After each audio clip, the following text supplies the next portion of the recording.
पिछले कई महीनों से लगातार ये खबरें आ रही थी कि रशिया यूक्रेन को इन्वेड कर सकता है और फाइनली 14 जनवरी की सुबह ये खबर सच भी हो गई क्योंकि रशिया ने यूक्रेन को इन्वेड कर दिया। रशिया के प्रेसिडेंट व्लादिमीर पुतिन ने वॉर डिक्लेयर करने के साथ ही रशियन मिलिट्री को यूक्रेन में इन्वेड करने को ऑर्डर भी दे डाला। बस फिर क्या था, जगह जगह बम धमाके रिपोर्ट किए गए, रशियन आर्मी पूरे लाव लश्कर के साथ धावा बोल दिया।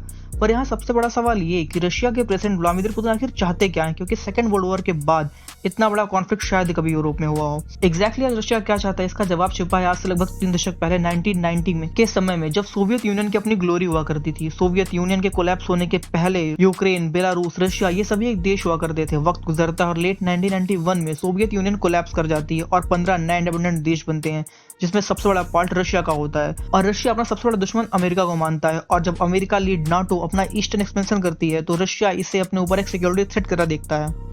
और अगर यूक्रेन नाटो को ज्वाइन कर लेता है तो नाटो फोर्सेस रशिया के गेट तक आ जाएंगी, क्योंकि यूक्रेन काफी बड़ा लगभग 23 किलोमीटर का बॉर्डर शेयर करता है रशिया के साथ। इसी बॉर्डर से 300 किलोमीटर से थोड़ा दूर वो यार्ड है जहां से वोल्गो रिवर को कट ऑफ कर रशिया के कैस्पियन सी से आने वाले valuable oil and gas resource पर ब्रेक लगाई जा सकती है। ये सिक्योरिटी वाला सिनेरियो तो सिर्फ कहानी का एक हिस्सा है, असली सच तो यूक्रेन के एनर्जी पोटेंशियल में छुपा हुआ है। पुतिन और रशिया को जो चाहिए वो है एनर्जी, क्योंकि दुनिया में कई ऑयल फील्ड्स होने के बावजूद रशिया दुनिया का सेकंड लार्जेस्ट ऑयल प्रोड्यूसर देश है।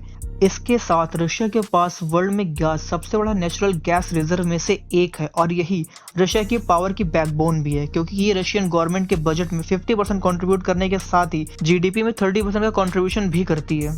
बेसिकली रशिया ऑयल और गैस दूसरे देश को बेचकर बहुत पैसा कमाता है। रशिया के ज्यादातर कस्टमर हंगरी जैसे यूरोपियन यूनियन के देश हैं। पूरे यूरोपियन यूनियन का 35% गैस सप्लाई अकेले रशिया से आती है।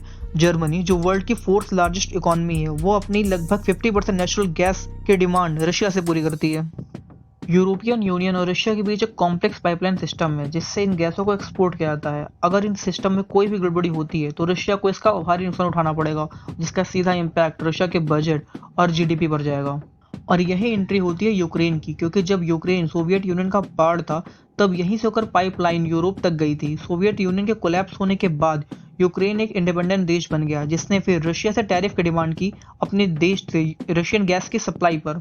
रशिया के पास कोई और ऑप्शन नहीं था, इसलिए रशिया ने बिलियंस ऑफ डॉलर यूक्रेन को देता रहा। 2005 में रशिया अपना 80% गैस इंपोर्ट इन्हीं पाइप के थ्रू करता था, जो कि यूक्रेन से होकर जाती थी। पर वक्त के साथ रशिया अपना यूक्रेन पर डिपेंडेंसी खत्म कर अपने बिलियंस ऑफ डॉलर बचाने के लिए नॉर्थ स्ट्रीम तथा साउथ स्ट्रीम पाइपलाइंस बनाई, जो बाल्टिक सी और ब्लैक सी से होकर यूरोप तक सीधे जाती थी। इसके बाद भी रशिया की प्रॉब्लम सॉल्व नहीं हुई। साल 2012 में यूक्रेन ने अपनी क्रीमिया रीजन के एक्सक्लूसिव इकोनॉमिक जोन में, जो कि ब्लैक सी में सिचुएटेड है, वहां पे 2 ट्रिलियन क्यूबिक मीटर से ज्यादा के ऑयल एंड गैस रिजर्व खोज निकाले, जो कि रशिया को सीधे कंपटीशन देने के लिए काफी थे। इससे रशिया का बजट और जीडीपी दोनों सीधे तरीके से इफेक्ट होने वाले थे। शायद इसलिए 2014 में रशिया ने यूक्रेन से क्रीमिया को एनेक्स कर लिया और अपने वेल्थ एंड पावर के सोर्स को बचा लिया। फिलहाल तो यूक्रेन रशिया को चैलेंज कर सके इतना कैपेबल नहीं है, पर हाँ, अगर ये नाटो को ज्वाइन कर लेता तो ये पॉसिबल होता, क्योंकि नाटो का आर्टिकल 5 कहता है कि जो भी देश हमारे एलाई हैं, अगर उन पे कोई मिलिट्री अटैक होता है या कोई हमला होता है तो सारे देश उसे अपने ऊपर हमला समझेंगे और उसी के हिसाब से रिटेलिएट करेंगे। अगर ऐसा हुआ होता तो फिर रशिया का हारना तय होता।